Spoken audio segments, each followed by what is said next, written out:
The cold spring rain pelted against Willow Zeiss's tear-streaked face as she ran, the hem of her white wedding dress now muddy and torn, catching on every rock and bramble along the mountain path. Behind her, the church bells of Silver Creek, Colorado still tolled, mocking what should have been the happiest day of her life. But happiness wasn't what waited for her at that altar, only a lifetime shackled to Randall Blackburn, a man whose charming facade had crumbled to reveal a cruel, controlling nature that her father had conveniently overlooked in favor of Blackburn's mining fortune. The year was 1876, and Willow had just committed the ultimate scandal in a town where reputations were everything. She couldn't go back, not now. Her father would never forgive her, and Blackburn well. She'd seen the rage in his eyes when she'd turned and fled from the church, dropping her bouquet at his feet before lifting her skirts and running faster than she'd ever run in her life. The April air cut through the delicate lace of her wedding gown, and Willow shivered violently. She hadn't thought to grab anything when she fled, not a coat, not a bag, not a penny to her name. Just the diamond earrings her mother had left her, the satin slippers that were now ruined, and a wedding dress that cost more than most people in Silver Creek made in a year. Night was falling fast, and with it came a biting chill that wormed its way into her bones.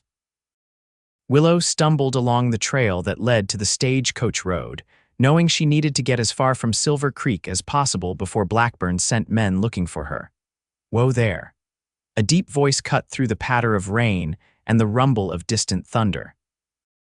Willow froze, her heart hammering in her chest as she whirled around to face the stranger. A tall figure on horseback emerged from the mist, the brim of his hat pulled low against the rain. He reined in his horse, a magnificent chestnut stallion that snorted and pawed at the muddy ground. "Miss, are you all right?" The man's voice was rich and warm, tinged with the southern drawl that wasn't uncommon in these parts. Willow backed away, suddenly aware of how vulnerable she was. "I'm fine," she said, trying to keep her voice steady. Just taking a walk." The man tilted his head, and even in the dimming light, Willow could see his raised eyebrow. In a wedding dress, in the rain, miles from town. He swung down from his saddle with the easy grace of a man who'd spent his life on horseback. That must be quite a walk. As he stepped closer, Willow could see him more clearly, tall and broad-shouldered, with sun-bronzed skin that spoke of days spent under the western sun. His jaw was strong, covered in a day's worth of stubble, and his eyes were a startling blue that seemed to look right through her. "You're running from something," he said, not a question but a statement. "Or someone." Willow lifted her chin, summoning what dignity she could while standing soaked to the skin in a ruined wedding dress. "That's none of your business, sir." A smile played at the corners of his mouth. "No, madam, I suppose it isn't." He shrugged out of his long coat, a weather-beaten duster that had seen better days, and held it out to her. "But you're going to catch your death in this rain, wedding day or not." Willow hesitated, eyeing both the coat and the man warily. "I'm not going to hurt you," he said, his voice softening. "Quin Hayes at your service. Most folks just call me Quin." "I don't take favors from strangers, Mr. Hayes," Willow said, though she couldn't stop the shivers that racked her body. "Then we won't be strangers," Quin said simply. He stepped forward and gently draped the coat around her shoulders. It was warm from his body and smelled of leather, tobacco, and horse, not unpleasant at all, Willow found herself thinking.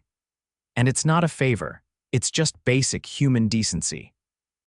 The coat was heavy and several sizes too large, but it blocked the wind and rain better than Willow could have hoped. "Thank you," she murmured, drawing it tighter around her. Quin nodded, then glanced down the road toward Silver Creek. "I'm guessing you're not too keen on heading back to town." Willow shook her head vehemently. "No, I can't go back there. Grooms waiting at the altar," he asked, and there was no judgment in his tone, only a genuine curiosity. "Yes," Willow admitted, "but he's not a good man, Mr. Hayes, not the man I thought he was." Quin seemed to consider this for a moment, then nodded as if he'd made a decision. "Well, it's a mighty long walk to the next town, especially in those fancy shoes." He glanced down at her mudded satin slippers. "And I don't think that dress was made for cross-country travel." "I don't have much choice," Willow said, trying to keep the desperation from her voice. Quin looked at her thoughtfully, then back at his horse. I'm heading to Bandera, Texas. Got a ranch there needs tending to.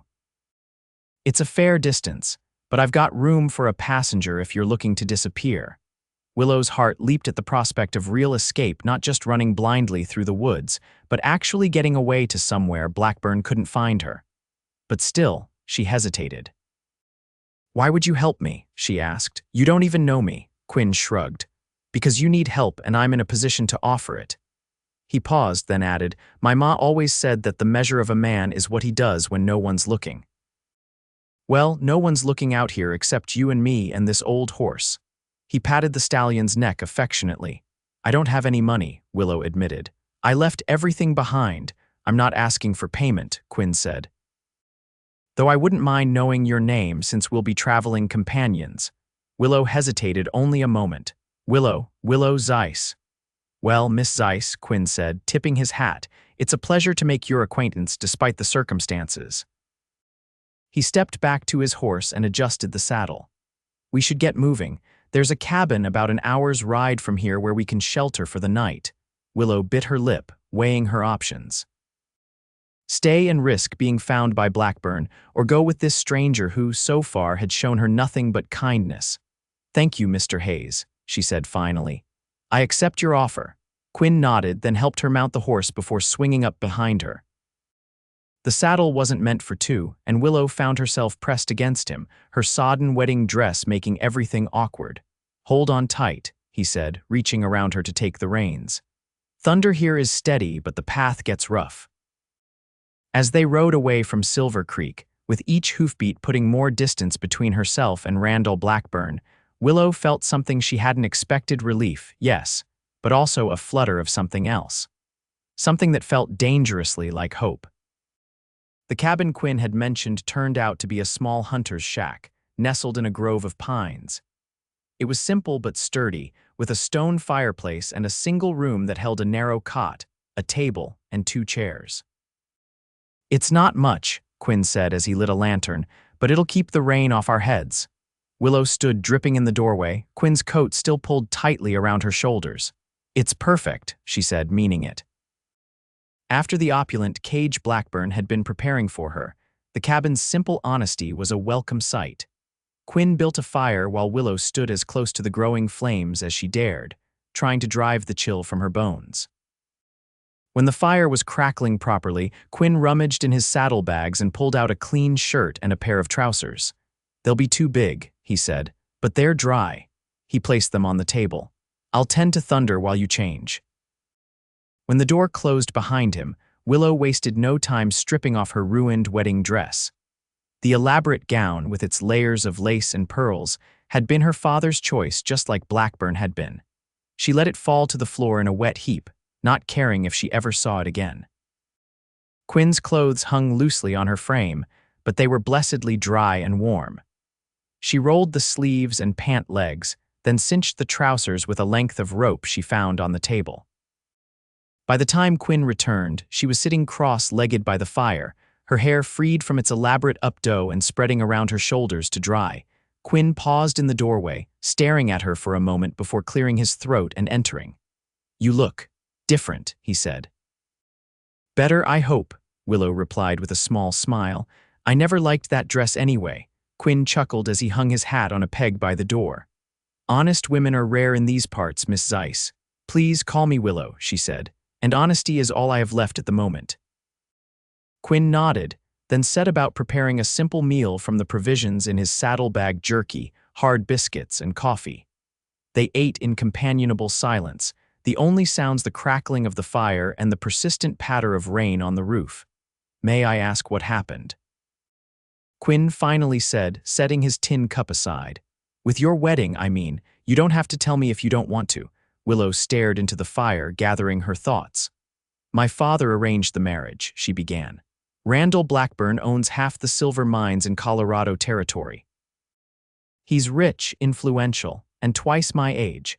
She wrapped her arms around herself.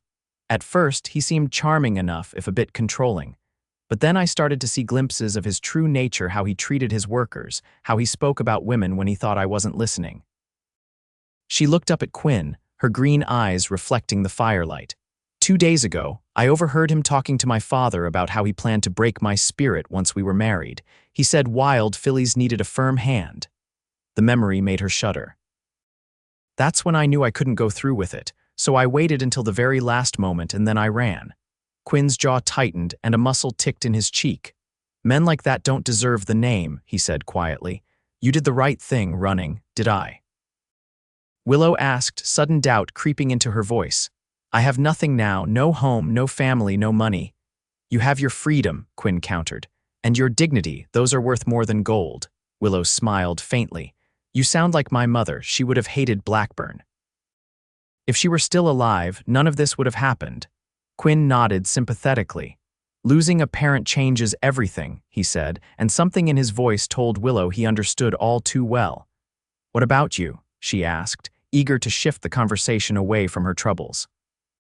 You mentioned a ranch in Bandera. Quin leaned back in his chair. My uncle's place, he explained. He passed last winter, left it to me, seeing as he never married or had children of his own. I've been up in Colorado, working the silver mines. He stopped abruptly when he saw Willow's expression change at the mention of mines. Not Blackburn's, he assured her. I wouldn't work for a man like that. Willow relaxed slightly. So you're going to be a rancher now, Quin shrugged. Going to try. I grew up on horseback in East Texas, but running a cattle operation is different. Still, it's good land from what my uncle wrote. Good water, good grazing. It sounds wonderful, Willow said softly, a note of wistfulness in her voice. It could be, Quin agreed. He hesitated, then added, You're welcome to stay there as long as you need once we arrive. It's a big house from what I understand. Plenty of room. Willow looked at him in surprise. You do that, for a stranger. You're not a stranger anymore, Quin said simply. You're Willow Zeiss and you're running from a bad man. That's all I need to know. Willow felt tears prick at her eyes, touched by the unexpected kindness. Thank you, she whispered. Quin nodded, looking slightly uncomfortable with her gratitude. He stood and stretched. You should take the cot. I'll sleep by the fire.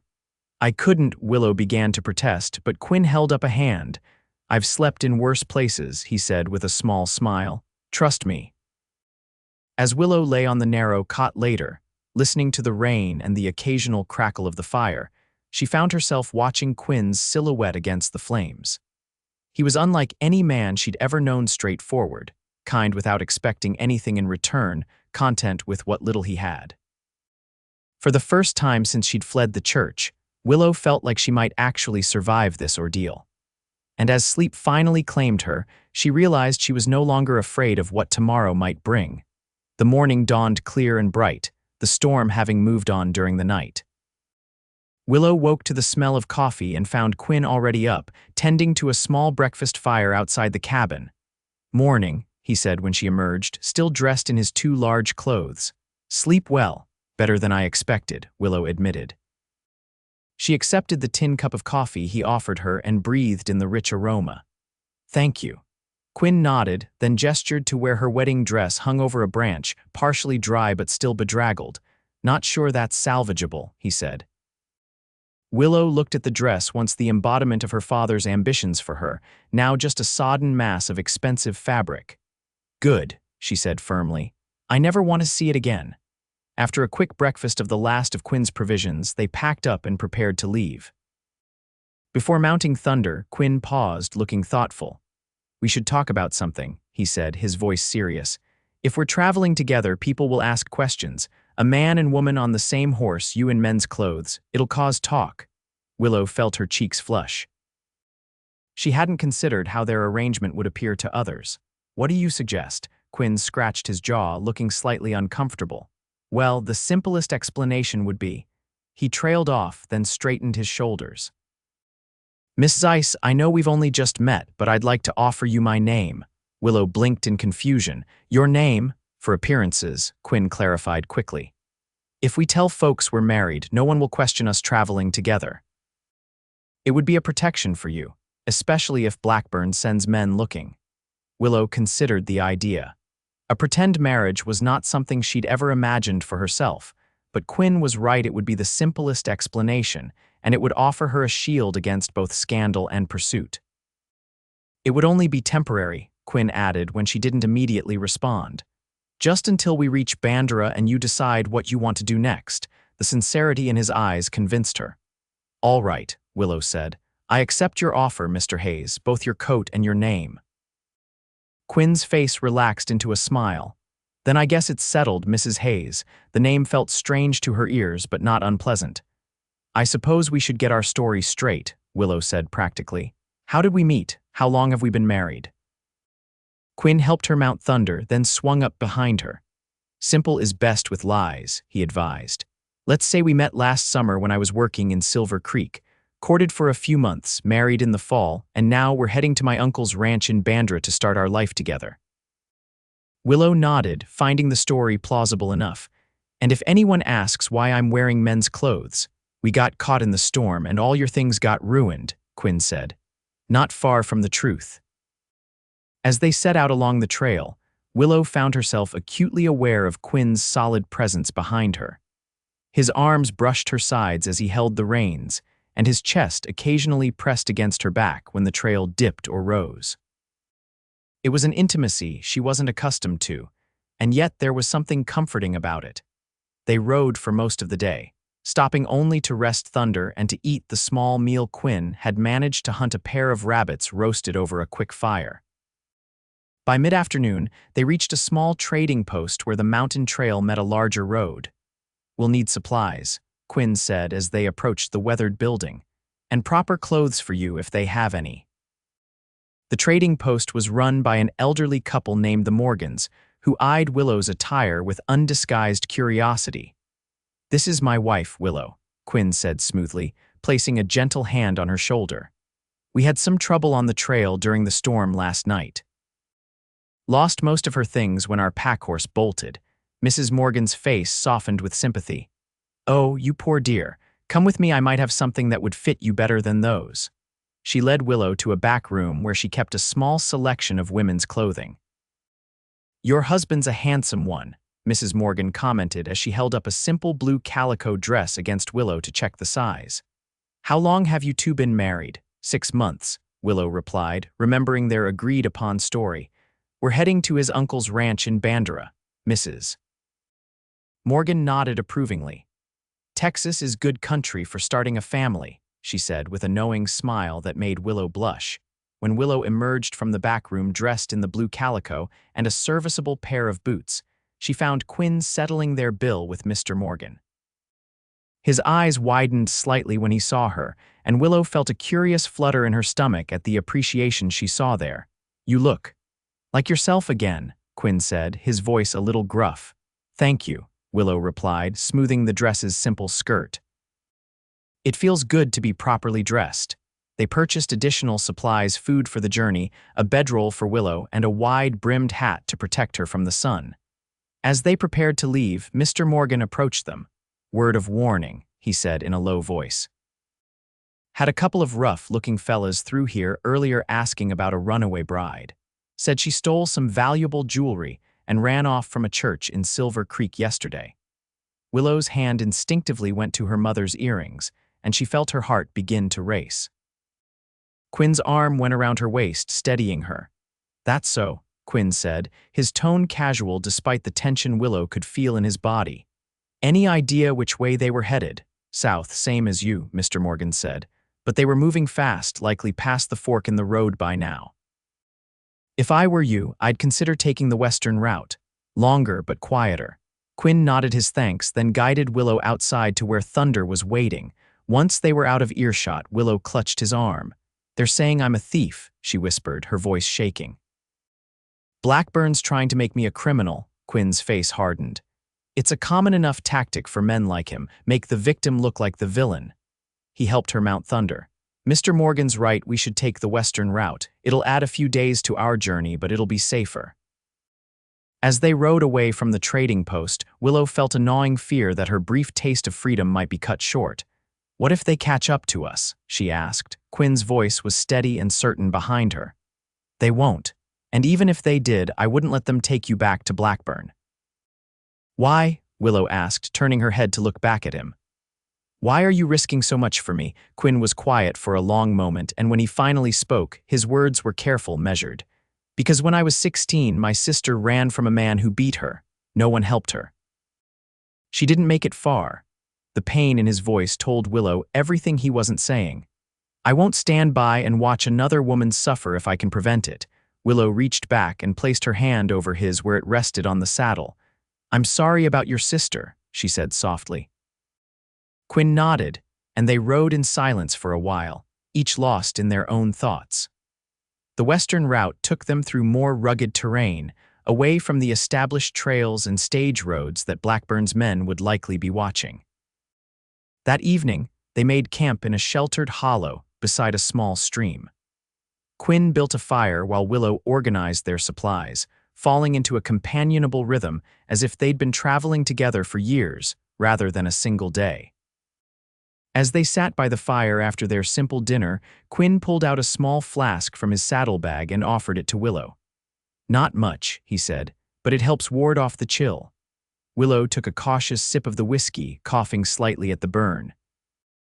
I've never had spirits before, she admitted, handing the flask back. Quin chuckled. I can tell. He took a drink himself, then tucked the flask away. Tell me about yourself, Willow Zeiss. Who were you before you ran from a wedding? Willow leaned back, gazing up at the stars that were beginning to appear in the darkening sky. I was a schoolteacher, she said, in a small town outside of Denver before my mother died and my father moved us to Silver Creek to be closer to the mines. She smiled at the memory. I loved teaching. The children were wonderful, so curious, so eager to learn. You miss it, Quin observed. Every day, Willow admitted. But my father said it wasn't a suitable occupation for a lady of my standing. He had higher ambitions for me, she sighed. What about you? What did you do before the mines? Quin poked at the fire with a stick, sending sparks flying upward. A bit of everything, drove cattle, broke horses, tried my hand at prospecting for a while, but the only thing I found was trouble. A smile played at the corners of his mouth. I've never been good at staying in one place for too long. Until now, Willow said. With the ranch in Bandera, Quin nodded thoughtfully. Until now, guess a man has to put down roots eventually. And you're ready for that, Quin met her eyes across the fire. I think I might be, he said, and something in his gaze made Willow's breath catch. The moment stretched between them, charged with a possibility that neither was ready to name. Finally, Quin cleared his throat and stood, breaking the spell. We should get some sleep, he said. Long ride ahead of us tomorrow. Willow nodded, her cheeks warm from more than just the fire. Quin helped her set up her bedroll on one side of the fire, then placed his own a respectful distance away on the opposite side. As Willow lay in her bedroll, looking up at the vast canopy of stars overhead, she found herself thinking that for someone who had just lost everything, she felt strangely at peace. And when her eyes drifted to Quin's sleeping form across the fire, she wondered if perhaps she had gained something valuable in exchange. The next few days fell into a pattern as they traveled southward through increasingly arid terrain. They avoided main roads and settlements where possible, stopping only when necessary to replenish supplies. Each day, Willow found herself growing more comfortable in Quin's company, learning the rhythm of his moods, the quiet humor that would occasionally break through his reserved exterior, the way his eyes crinkled at the corners when he smiled. In turn, Quin seemed to be shedding some of his initial guardedness around her. He told her stories of his childhood in East Texas, of his first job breaking horses for a rancher when he was just 14, of the time he'd been trapped in a mine collapse and had survived by finding an old air shaft. I'm not sure what scares me more, Willow confessed after that particular story. The idea of being trapped underground or the fact that you went back to mining after that happened, Quin shrugged. Man's got to make a living, he said simply, and fear doesn't put food on the table. On the 6th day of their journey, they reached a small frontier town where they needed to stop for supplies. As they approached, Quin pulled Thunder to a halt. Remember, we're husband and wife, he reminded Willow. Mr. and Mrs. Hayes heading to Bandera, Willow nodded, adjusting her hat. The sun had bronzed her once pale skin, and her hands, once soft and ladylike, were becoming calloused from the trail. She hardly recognized herself anymore, but she liked the woman she was becoming stronger, more self-reliant. The town was little more than a wide spot in the road, a general store, a saloon, a smithy, and a handful of houses. As they rode in, Willow noticed Quin scanning the few horses tied up outside the saloon, his posture tense. "Something wrong?" she asked quietly. "Just being cautious," Quin replied, but she could see the wariness in his eyes. "Let's make this quick." At the general store, the proprietor, a garrulous man named Peterson, was happy to chat as he filled their order. "Don't get many travelers this time of year," he said. "Most folks wait till the summer heat dies down before crossing this stretch." "We're eager to reach home," Quin said, maintaining their cover story. "My uncle left us his ranch in Bandera." Peterson's eyes lit up. "Wouldn't happen to be the old Hayes place, would it?" "South of town, along the Mediner River," Quin nodded, surprised. "You know it, passed through Bandera years back," Peterson said.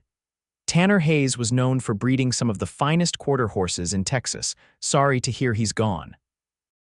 "He was a good man," Quin said, and Willow could tell from his tone that he meant it. As Peterson packed their supplies, the door to the store opened and two men entered. Willow felt Quin stiffen beside her, and when she glanced at the newcomers, she saw why. They were hard-looking men, dusty from the trail, with the unmistakable bearing of hired guns. "Afternoon, gentlemen," Peterson called out. "What can I do for you?" One of the men, tall and lean with a scar across his cheek, stepped forward. "Looking for information," he said, his eyes sweeping the store and lingering on Willow. "Been tracking a young woman runaway. Dark hair, green eyes. Would have been wearing a wedding dress when she left Silver Creek about a week ago." Willow felt her heart begin to pound, and Quin's hand found hers, squeezing it reassuringly. "Wedding dress," Peterson chuckled. "Can't say I've seen any brides running around these parts." The scarred man reached into his coat and pulled out a folded paper. He opened it to reveal a sketch of Willow, a remarkably good likeness that captured her delicate features. "This is her," he said. "Willow Zeiss. Stole some valuable jewelry from her fiancé and ran out on their wedding day. There's a reward for information leading to her return." Peterson studied the sketch, then glanced at Willow. For a heart-stopping moment, she thought he would recognize her, but then he shook his head. "Nope, haven't seen her. Pretty girl, though. Shame about the stealing." The second man, shorter but powerfully built, was watching Quin and Willow with narrowed eyes. "What about you two?" he asked. "Seen anyone matching this description on the trails?" Quin shook his head, his expression neutral. "We've been keeping to ourselves. Haven't crossed paths with many travelers." The scarred man approached them, holding out the sketch. "Take a good look," he insisted. "Reward's $500. Willow kept her head slightly down, grateful for the wide brim of her hat that shadowed her face. Quin examined the sketch with appropriate interest, then handed it back. "Sorry," he said. "Haven't seen her." The scarred man didn't move away. Instead, he stared at Willow, his eyes cold and calculating. "What's your name, madam?" he asked. Before Willow could answer, Quin stepped slightly in front of her. "This is my wife, Willow Hayes," he said, and Willow felt a jolt at hearing him use her real first name. "We're heading to our ranch in Bandera." The scarred man's eyes narrowed at the name Willow, and he looked back at the sketch in his hand. "Interesting coincidence," he said. "Same first name." Willow's throat went dry, but she forced herself to meet the man's gaze. "It's a common enough name," she said, surprising herself with the steadiness of her voice. "My mother loved willow trees." For a tense moment, the scarred man continued to stare at her, then the shorter man called from the door. "Come on, Jenks, we're wasting time here." Jenks gave Willow one final, suspicious look before turning away. "If either of you see this woman," he said to Quin and Peterson, "Randall Blackburn of Silver Creek would be mighty appreciative of the information." After the men left, Willow released a breath she hadn't realized she was holding. Peterson looked at them curiously. "Friends of yours?" he asked. "Hardly," Quin replied tersely. "How much do we owe you for the supplies?" As they left the store, Willow could feel her legs trembling beneath her skirts. Quin led her quickly to where Thunder was hitched, his eyes constantly scanning the street. "They suspect," Willow whispered, panic rising in her throat. "Maybe," Quin conceded, "but they're not sure or they would have made their move in the store." He loaded their supplies efficiently. "We need to leave. Now. We'll ride until dark, put as much distance between us and this town as possible." They mounted quickly, and as Thunder carried them out of town, Willow glanced back to see Jenks standing outside the saloon, watching them go with that same calculating stare. "He knows," she said, her voice shaking. "He suspects," Quin corrected. "But he doesn't have proof, and he's not about to take on an armed man based on suspicion alone." He urged Thunder to a faster pace. "We're going to be all right, Willow, I promise." They rode hard until sunset, then continued by moonlight for another hour before finally making camp in a secluded draw. Quin insisted on a cold camp, no fire that might be spotted by pursuers. "Try to get some sleep," he told Willow as he spread her bedroll. "I'll keep watch." Willow sank down onto the bedroll, exhaustion washing over her. "They're never going to stop looking for me, are they?" she asked, her voice small in the darkness. Quin sat beside her, his silhouette outlined by moonlight. "Men like Blackburn don't like losing what they think belongs to them," he said. "But we're almost to Texas. Once we cross the state line, his reach will be limited. And if his men follow us to Bandera," Quin's voice hardened, "then they'll find that Texas men protect their own." He hesitated, then added more gently, "You should know I meant what I said back there, about protecting you. I won't let them take you back to him." Willow reached out in the darkness, finding his hand. "I know," she said softly. "I trust you, Quin." And she realized, as she said it, that it was true somewhere in the past week. This man who had been a complete stranger had become the person she trusted most in the world. Quin's fingers closed around hers, warm and strong. "Get some rest," he said, his voice rough with an emotion Willow couldn't quite name. "I'll wake you if there's trouble." Despite her fear, Willow found herself drifting off to sleep, comforted by Quin's vigilant presence nearby. Her last thought before consciousness faded was that she was no longer just running from something, she was running toward something as well, though what that might be remained unclear.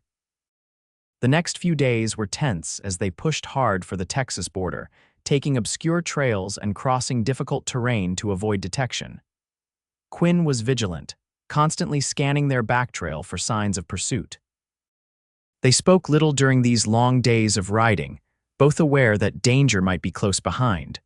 On the morning of the 10th day, Quin reined Thunder to a halt atop a rise. Before them, the landscape stretched out in a vast expanse of rolling hills and scattered oak mottes. "That's Texas," Quin said, a note of pride in his voice. "We crossed that creek down there and we're in a different territory. Blackburn's influence won't reach as far here." Willow felt a surge of relief at his words. "How far to Bandera from here?" 3, maybe 4 more days, Quin estimated. "We can start to ease up a bit now, take our time." He glanced back at her, a small smile playing at his lips. "Besides, I think Thunder would appreciate the break. He's been carrying double for nearly 2 weeks." As if in agreement, the stallion snorted and tossed his head. They made camp early that evening beside a clear stream, and for the first time in days, Quin built a fire. The warmth and light were welcome comforts, and Willow found herself relaxing as she helped prepare their evening meal. "Tell me about Bandera," she said as they ate. "What's it like?" Quin leaned back, his face softened by the firelight. "They call it the cowboy capital of Texas. It's a small town, but growing. The Medina River runs right through it, clear water, good fishing. Lots of ranches in the hills around. My uncle's place is about 5 miles south of town, tucked into a valley with good water and good grass." "It sounds beautiful," Willow said. "It is," Quin agreed. "At least it was the last time I saw it. I haven't been back in nearly 8 years. You must have been young when you left." Quin nodded. 18, after my sister died." He trailed off, then cleared his throat. "I needed to get away. Uncle Tanner understood. He always said the ranch would be waiting when I was ready to come home." Willow studied him across the fire. "And are you ready to come home?" Quin met her gaze, something unreadable in his eyes. "I think I might be," he said quietly. The air between them seemed charged with unspoken possibilities, and Willow found herself wondering what it would be like to stay in Bandera, to help Quin rebuild his uncle's ranch, to make a life there. It was a dangerous thought, one that had been growing in her mind over the past week. "What will you do?" Quin asked, breaking into her thoughts.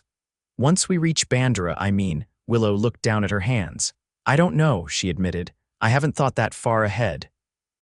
When I ran from the church, I was only thinking about escaping, not about where I'd go or what I'd do afterward." "You could teach again," Quin suggested. Bandra's growing, they probably need a school teacher. The idea appealed to Willow more than she wanted to admit. Perhaps, she said. Though I'm not sure how they'd feel about hiring a woman who ran out on her wedding day and is wanted for theft. Quin's jaw tightened. Those are Blackburn's lies, he said firmly, and they hold no weight in Bandra. You'd be Mrs. Hayes there, not Willow Zeiss. The reminder of their pretense brought Willow back to reality. Yes, of course, she said, trying to mask her disappointment. Our arrangement. Quin was quiet for a long moment, poking at the fire with a stick.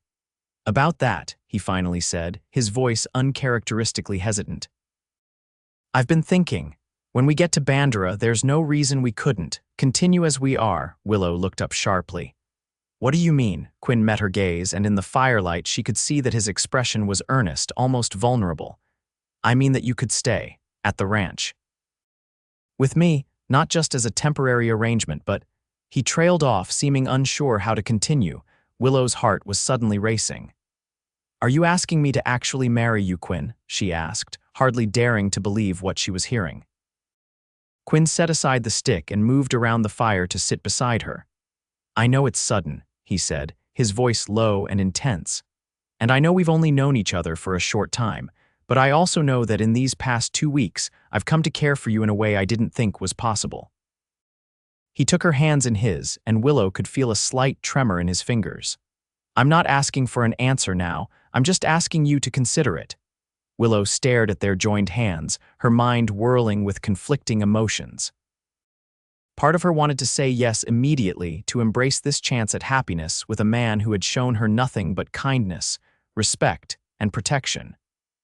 But another part of her hesitated, wary of rushing from one commitment to another without fully understanding her own heart.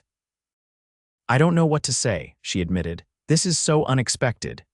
You don't need to say anything right now, Quin assured her, gently releasing her hands. We have time, just think about it. Before Willow could respond, a sound in the darkness beyond their camp caught Quin's attention. He was on his feet in an instant, his hand going to the revolver at his hip. What is it? Willow asked, her voice barely above a whisper. Quin shook his head, indicating for her to be silent. He moved to Thunder, who was standing alert, ears pricked forward. Then came the unmistakable sound of a horse snorting, somewhere in the darkness beyond their campfire's light. Stay here, Quin murmured, drawing his revolver. If there's trouble, get on Thunder and ride for the creek. Don't stop until you reach Bandra. Before Willow could protest, he moved away from the fire's light, disappearing into the darkness. Willow stood frozen, straining to hear anything beyond the crackling of the fire. Seconds stretched into minutes of tense silence. Then came the sharp crack of a gunshot, followed by another. Quin. Willow gasped, terror seizing her. She started toward the sound, then remembered his instructions and hesitated, torn between running to help him and following his orders. Before she could decide, a figure staggered back into the firelight. Quin, clutching his left arm, blood seeping between his fingers. Get on Thunder, he ordered, his voice tight with pain. Now, Willow rushed to his side instead. You're hurt, it's just a graze, Quin said, though the pallor of his face belied his words. But they're coming. It's Jenks and his partner. We need to move. Willow helped him quickly gather their essentials while he kept his gun trained on the darkness. They mounted Thunder, Quin behind Willow this time, his injured arm wrapped around her waist. Hiya. Quin urged the stallion forward, and they plunged into the night, leaving their campfire burning behind them. They rode hard for hours, the moon their only light, following the creek that marked the Texas border. Willow could feel Quin's blood soaking into her dress where his arm held her, but he refused to stop. We need to tend to your wound, she insisted when they finally slowed to give Thunder a breather. Not yet, Quin said, his voice weaker than before. Need more distance. By dawn, they had crossed the creek several times, doubling back and taking confusing routes to throw off pursuit. When the sun finally crested the eastern hills, Quin allowed them to stop in a secluded grove of oak trees. Willow helped him dismount, alarmed at how heavily he leaned on her. Sit, she ordered, guiding him to a fallen log. Let me see your arm. Quin winced as she peeled back his blood-soaked sleeve. The bullet had indeed grazed him, but it was a deep furrow that had taken a significant chunk of flesh from his upper arm. "It needs cleaning and stitching," Willow said, trying to keep her voice calm despite the fear clutching at her heart. "But I don't have the proper supplies." "Saddlebag," Quin said through gritted teeth. "Small kit. Uncle Tanner always said, a man's a fool if he travels without medical supplies." Willow found the kit a small tin containing a needle, thread, a small bottle of whiskey, and some clean bandages. She set to work immediately, cleaning the wound with water from their canteen, and then, at Quin's insistence, with whiskey. "This is going to hurt," she warned as she prepared to stitch the wound. Quin's smile was strained but genuine. "Already does," he said, "but I trust you, Willow." The stitching was difficult, and Willow's hands shook, but she managed to close the wound with neat, even stitches. Quin remained stoically silent throughout, though sweat beaded on his brow and his jaw was clenched tight. "There," she said when she was finished, wrapping the wound with a clean bandage. "It's not pretty, but it should hold." "Thank you," Quin said, his voice rough with pain. "You'd have made a fine doctor." Willow smiled faintly as she cleaned her hands. "I always wanted to learn more about medicine, but it wasn't considered a suitable interest for a young lady." "To hell with what's suitable," Quin said with unexpected vehemence. "You just saved my arm, maybe my life." Willow helped him drink some water, then insisted he rest while she kept watch. Exhaustion from the night's ordeal soon overcame him, and he fell into a fitful sleep leaning against the trunk of an oak tree. While he slept, Willow tended to Thunder, gave him water, and kept a vigilant eye on their surroundings. There was no sign of pursuit, but she remained wary, jumping at every snapping twig or rustling leaf. When Quin woke a few hours later, his color was better, though fever had begun to flush his cheeks. "We need to keep moving," he said, struggling to stand. "You need to rest," Willow countered. "The wound will have to wait," Quin interrupted. "Jenks and his partner will still be tracking us. We need to reach Bandera where we'll have allies." Despite her protests, Quin insisted they continue their journey. He was too weak to ride behind her, so Willow took the reins with Quin seated in front of her, his good arm holding the saddle horn while she supported him from behind. They traveled slowly, stopping frequently to rest and to check Quin's wound. By nightfall, Willow was seriously concerned about the heat emanating from his skin and the increasing incoherence of his speech. "Just a little further," she encouraged him as he slumped against her. "Stay with me, Quin. Always," he mumbled, his head rolling back against her shoulder. "Willow." "Need to tell you. Save your strength," she said, fighting back tears. "Tell me when we get to Bandera." They rode through the night, Willow navigating by the stars as Quin had taught her. By dawn, she was exhausted, and Quin was burning with fever, occasionally muttering deliriously about his sister, his uncle, and sometimes about Willow herself. As the sun rose, Willow saw in the distance what appeared to be a small ranch house nestled in a valley. Smoke rose from the chimney, indicating it was occupied. "Quin," she said, gently shaking him. "I see a house. We can get help there."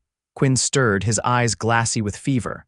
"What? Where are we?" "I don't know," Willow admitted, "but you need a doctor and we need shelter." She guided Thunder toward the house, praying that whoever lived there would be willing to help two strangers, one of whom was wounded and feverish. As they approached, a man emerged from the house, rifle in hand. He was older, perhaps in his 60s, with a weathered face and a thick gray mustache. "That's far enough," he called out. "State your business." Willow reined Thunder to a halt. "Please," she called back. "My husband is wounded. He needs help." The man lowered his rifle slightly, squinting at them in the early morning light, then his eyes widened in recognition. "Good Lord," he exclaimed. "Is that Tanner Hayes' nephew?" Relief flooded through Willow. "Yes," she said eagerly. "This is Quin Hayes. Are we near Bandera?" The man was already moving toward them, tucking his rifle under his arm. "About 10 miles south," he said. "I'm Jim Blackwood. I was friends with your uncle." He looked up at Quin's pale face and bloodied bandage. "What happened to him?" "He was shot," Willow explained as Jim helped ease Quin down from the saddle. "We've been fleeing pursuit for days." Jim's expression darkened. "Pursuit? What kind of trouble are you in, young lady?" "It's a long story," Willow said, exhaustion suddenly overwhelming her now that help was at hand. "Please, he needs a doctor." "My wife was a nurse during the war," Jim said, supporting Quin's weight. She'll know what to do until we can get the doctor from town. Willow slid down from Thunder, her legs nearly buckling beneath her. Jim looked at her with concern. You don't look much better than he does, he observed. Come on, both of you need rest and food. Inside the ranch house, Jim's wife Martha took charge immediately. She had Quin laid on a cot in the spare room where she examined his wound with expert hands. Infection's setting in, she said grimly, but it's not too far gone yet. The stitching is good work, she added, glancing approvingly at Willow. Saved him from bleeding out, I'd wager. While Martha tended to Quin, Jim insisted that Willow eat something and rest. You can tell us what happened after you've had some sleep, he said. You look dead on your feet. Willow was too exhausted to argue. She ate the stew Martha provided, then allowed herself to be led to a small bedroom. The last thing she remembered was her head touching the pillow before sleep claimed her. She woke to afternoon light filtering through curtained windows. For a moment she was disoriented, then memory came flooding back. Quin, the gunshot, their desperate flight. Willow bolted upright. Quin, she gasped. The door opened and Martha entered with a tray of food. He's resting, she said reassuringly. Fever's down a bit. Jim rode to town for the doctor, should be back soon. Willow's relief was palpable. Thank you, she said fervently. I don't know what we would have done if we hadn't found your ranch. Martha set the tray down and regarded Willow with keen eyes. Jim says you're Quentin's wife. Willow hesitated. These people were helping them and they deserved the truth. It's complicated, she admitted. We're not actually married. Quin has been helping me escape from a dangerous situation. Martha nodded, unsurprised. I figured as much, she said. No offense, dear, but you two don't quite have the look of a settled married couple. She sat on the edge of the bed. Why don't you tell me the real story? Over the food Martha had brought, Willow told her everything: the arranged marriage to Blackburn, her flight from the church, Quin finding her on the mountain trail and offering his help and his name for protection, their journey to Bandera, and the pursuit by Blackburn's men. Martha listened without interruption, her expression growing increasingly grave. When Willow finished, she reached out and patted her hand. You've been through quite an ordeal, she said, but you're safe here. Jim and I won't let any harm come to either of you. Thank you, Willow said, emotion thickening her voice. I don't know how we'll ever repay your kindness. Martha waved away her thanks. Tanner Hayes was a good neighbor and a good friend. His nephew is welcome here anytime, as is anyone under his protection. She stood. Now, if you're feeling up to it, I'm sure you'd like to see how your young man is doing. He's not my, Willow began, then stopped herself. She wasn't sure what Quin was to her anymore. Not a stranger, certainly. Not just a protector or a friend. The night before he was shot, he had offered her his name in truth, not just as a convenience. And despite her hesitation, she knew in her heart that she had feelings for him that went beyond gratitude. Martha's knowing smile suggested she understood Willow's confusion. Come along, she said, leading the way to the spare room where Quin lay. He was sleeping, his face still flushed with fever but not as alarmingly pale as before. The bandage on his arm was fresh and clean, and his breathing seemed easier. Willow sat in the chair beside the bed, reaching out to touch his hand. He's strong, Martha assured her, and young, he'll pull through. Jim returned with the doctor, a gruff but competent man named Taylor, who examined Quin's wound and pronounced that while infection had taken hold, it wasn't life-threatening if properly treated. Keep the wound clean, change the dressings twice a day, and make sure he takes this, he instructed, leaving a bottle of medicine. He'll need rest for at least a week, preferably 2. As the doctor was preparing to leave, Jim took him aside for a quiet conversation. Willow caught fragments. Keep an eye out, men looking for them, not sure how many. When Jim returned, his expression was serious. Dr. Taylor will spread the word among our neighbors, he told Willow. If strangers come asking questions, they won't get any answers that help them. Over the next 3 days, Quin's fever broke, and he began to regain his strength. Willow rarely left his side, sleeping in the chair beside his bed and helping Martha change his bandages and administer his medicine. On the 4th morning, Willow woke to find Quin watching her, his blue eyes clear and alert for the first time since he'd been shot. You look uncomfortable, he said, his voice weak but steady. Willow straightened in the chair, wincing at her stiff muscles. You look better, she countered with a smile of relief. Where are we? Quin asked, looking around the unfamiliar room. The Blackwood Ranch, about 10 miles from Bandera, Willow explained. Jim was a friend of your uncle's. He and Martha have been taking care of us. Quin nodded slowly. I remember bits and pieces. You riding with me, finding the ranch. His eyes softened as they studied her face. You saved my life, Willow. You saved mine first, she reminded him, several times over. A commotion outside interrupted their conversation, the sound of hooves, men's voices, and Jim's raised voice in response.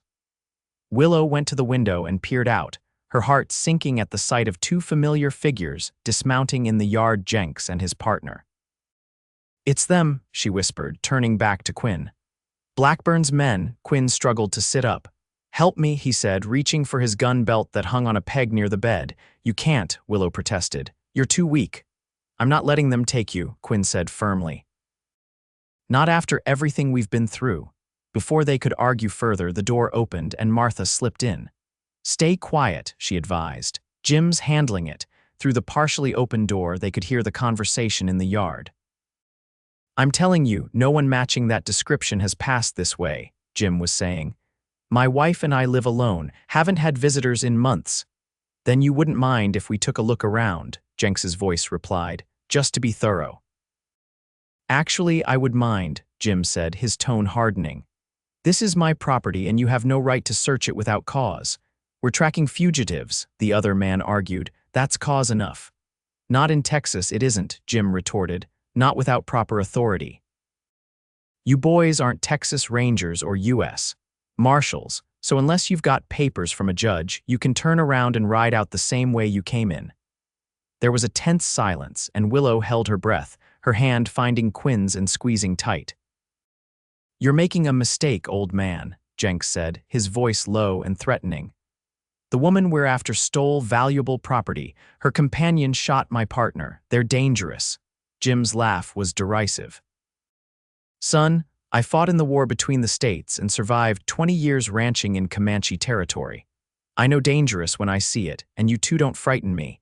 Now, I'll say it one more time, get off my land. There was the unmistakable sound of a rifle being cocked, and Willow gasped. You heard my husband, Martha's voice joined in. And just so you know, every ranch within 10 miles has been alerted to watch for strangers asking questions. You won't find help or shelter anywhere around here. Another long silence followed, then the sounds of men mounting horses. This isn't over, Jenks called back. Tell Hayes and the woman we'll be waiting. They listened to the hoofbeats receding, and only when the sound had completely faded did Martha close the door and lean against it, releasing a shaky breath. Brave woman, Quin said with admiration. Martha smiled grimly. I meant what I said. Jim rode to all our neighbors yesterday. Everyone knows to be on the lookout for those two. This is a close community, Mr. Hayes. We take care of our own. I'm not sure I qualify as your own, Quin said. I haven't set foot in Bandera in 8 years. You're Tanner Hayes' nephew, Martha said simply. That's enough for folks around here. She looked between Quin and Willow. Jim's going to ride to town, see if he can get word to the sheriff about those two. In the meantime, you both should rest. You're safe here. After Martha left, Willow sank onto the edge of the bed, the tension of the confrontation leaving her trembling.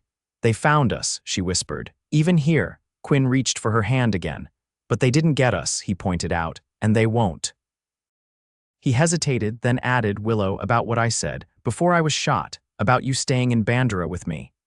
Willow looked down at their joined hands. You were feverish, she said softly. You don't need to hold yourself to words spoken in such a state. I wasn't feverish then, Quin said, his voice growing stronger. Just nervous, afraid you'd say no. His fingers tightened around hers. I meant what I said, Willow, every word. Willow raised her eyes to meet his. Are you sure? You barely know me. Quin's smile was gentle. I know that you're brave enough to run from a bad situation, even when it meant leaving everything behind. I know you're kind enough to stitch up a stranger's wound and then ride for days supporting him when he was too weak to ride alone. I know you're smart and strong and more beautiful than any woman has a right to be. His voice deepened. And I know that somewhere between Silver Creek and here I fell in love with you. Willow's breath caught at his words. Quin, she whispered, emotion welling up in her throat. I'm not asking for an answer right now, he said quickly. I know you've been through a lot. Running from one marriage only to be proposed to by a near stranger isn't exactly a fairy tale. He smiled self-deprecatingly. But when I'm well enough, I'd like to court you properly, if you'll let me. Willow found herself blinking back tears, not tears of fear or grief, as she'd shed so many times in recent weeks, but tears of a different sort entirely. I think I'd like that, she said, her voice trembling slightly. Very much. Quin's face lit up with such joy that Willow couldn't help but lean forward and place a gentle kiss on his cheek. Now rest, she ordered, standing up. The sooner you heal, the sooner that courtship can begin. As she left the room, Willow felt lighter than she had in months. Despite the danger still lurking outside, despite the uncertainty of her future, she felt, for the first time since her mother's death, that she might actually find happiness again. Over the next 2 weeks, Quin regained his strength rapidly. Under Martha's expert care, his wound began to heal cleanly, and soon he was able to move around the house and even venture outside for short periods. Jim reported that Jenks and his partner had been seen in Bandera, asking questions and showing Willow's sketch, but they'd found little cooperation.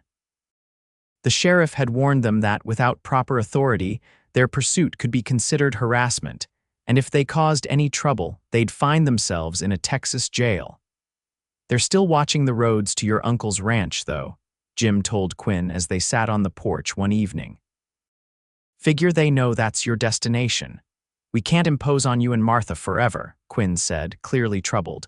You've already done more than enough. Jim waved away his concerns. You're welcome to stay as long as needed. Martha enjoys having Willow around, and I don't mind having another man to talk to.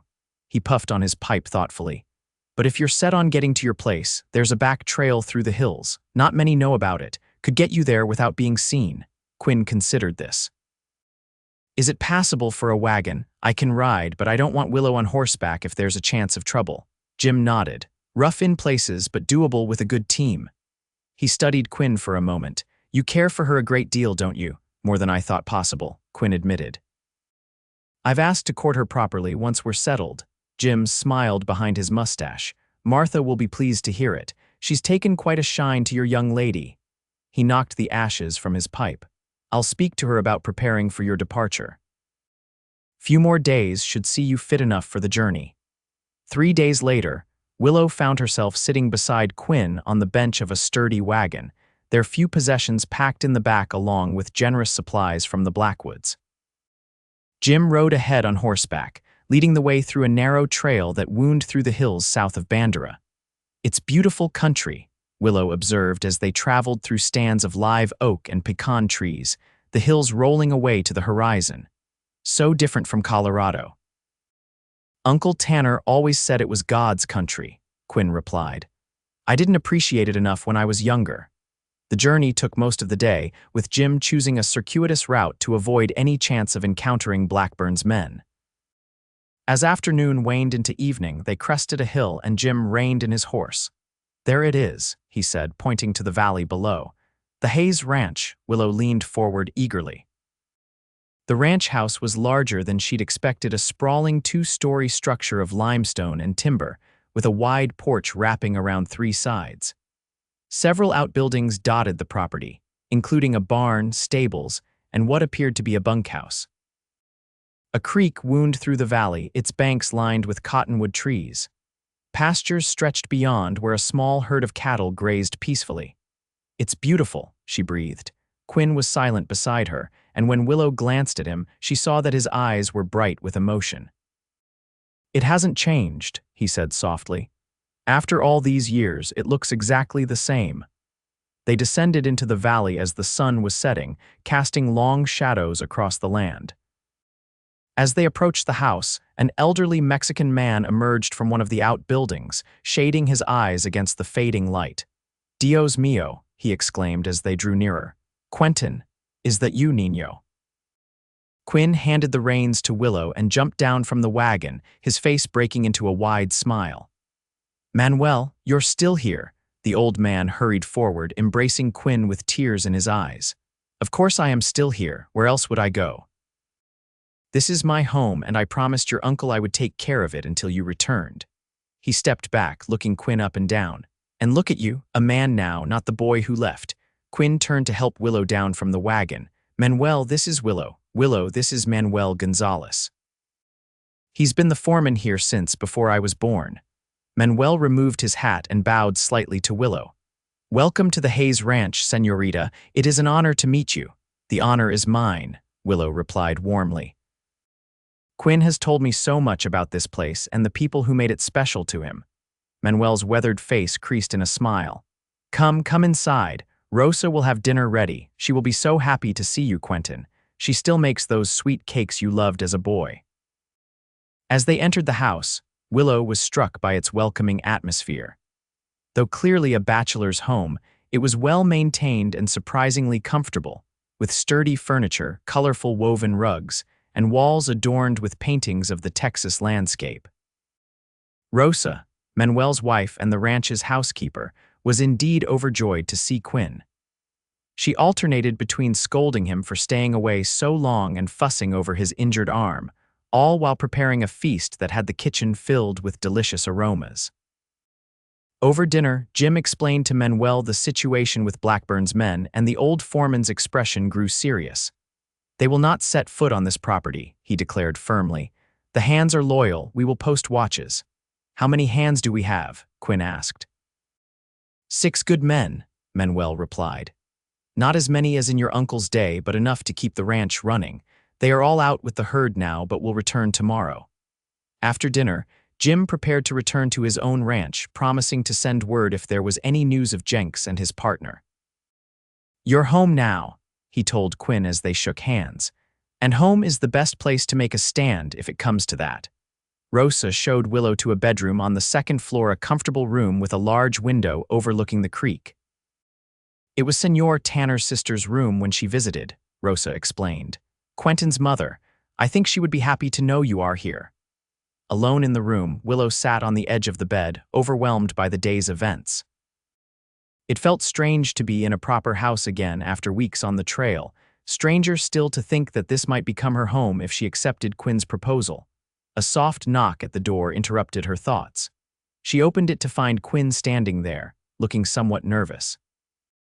I wanted to make sure you were comfortable, he said. I know it's a lot to take in, Willow smiled. It's wonderful, Quin. Your uncle created something special here. He did, Quin agreed. He hesitated, then added, I wanted to show you something if you're not too tired. Curious, Willow followed him down the stairs and through the house to a door she hadn't noticed before.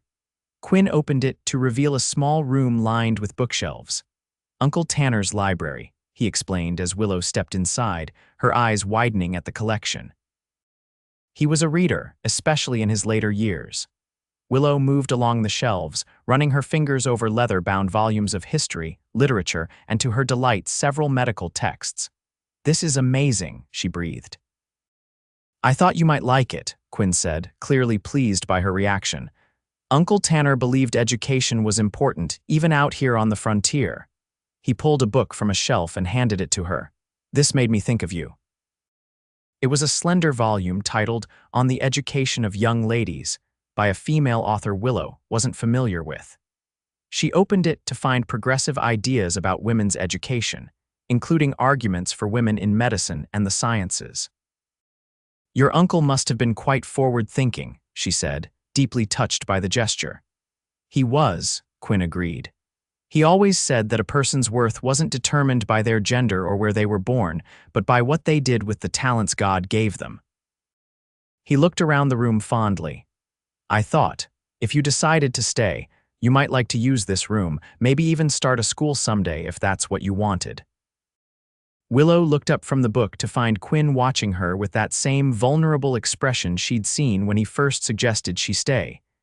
You've thought about this, she said softly. I've thought of little else, Quin admitted. I know I promised to court you properly before asking again, but... He took a deep breath.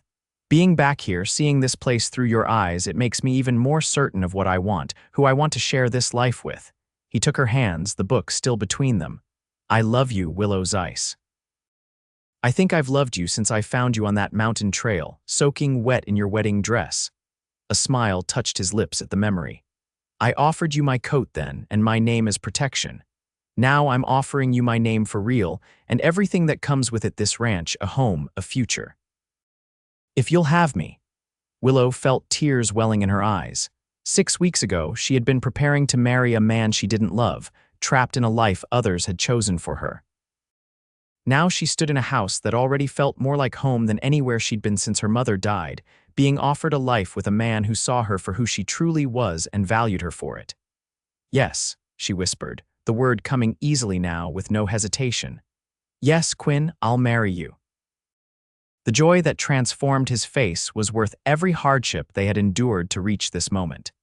He pulled her into his arms, mindful of his still healing wound, and kissed her with a tenderness that made her heart soar.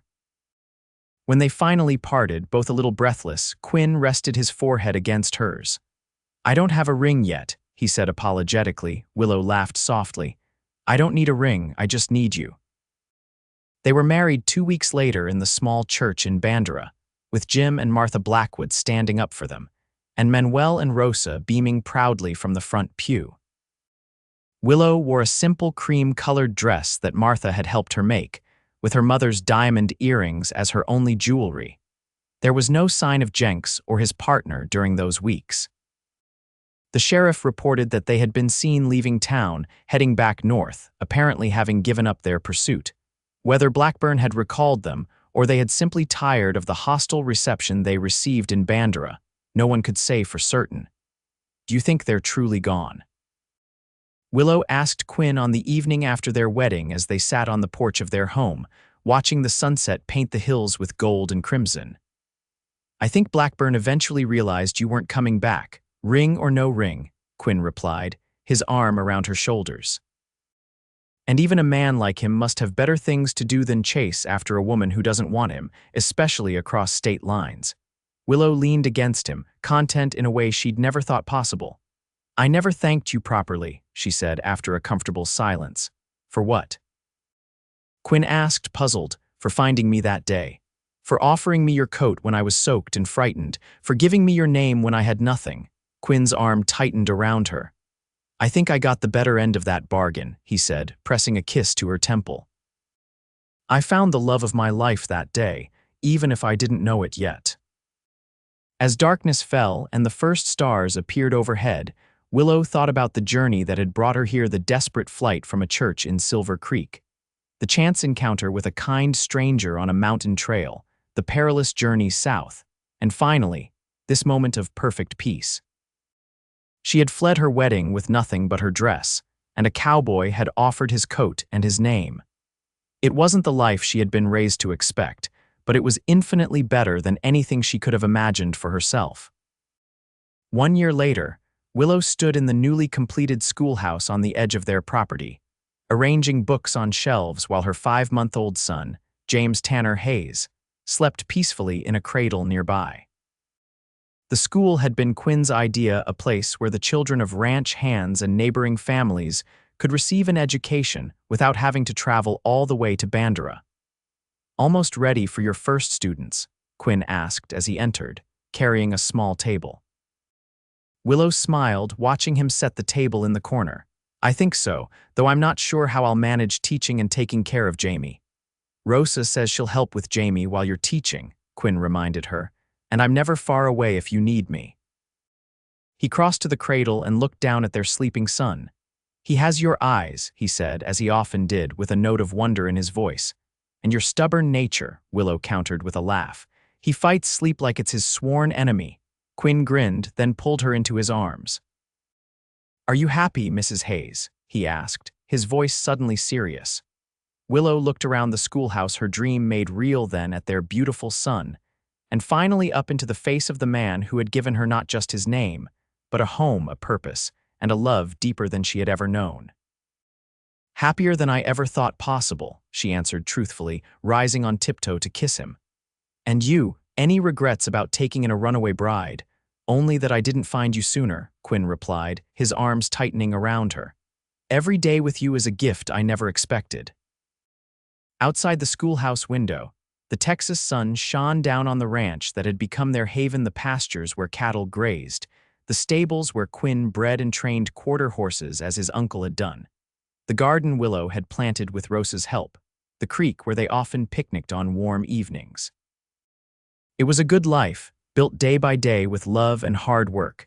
That night, as they sat on their porch watching the stars come out, Jamie sleeping contentedly in Willow's arms, Quin reached into his pocket and pulled out a small package. "What's this?" Willow asked as he placed it in her free hand. "A very late wedding present," Quin said with a smile. "I've been waiting for the right moment." Willow carefully unwrapped the package to find a delicate gold ring set with a small but perfect diamond. "Quin," she gasped, "it's beautiful." "I promised you a ring eventually," he reminded her, taking it and sliding it onto her finger next to the simple band they'd used for their wedding. "I wanted it to be special." "It is," Willow assured him, admiring how it caught the lamplight from inside the house. "But you know I meant it when I said I didn't need one." "I know," Quin said, reaching out to stroke Jamie's cheek. "But I wanted you to have something to pass down to our children someday, like your mother's earrings, something to remind them of our story."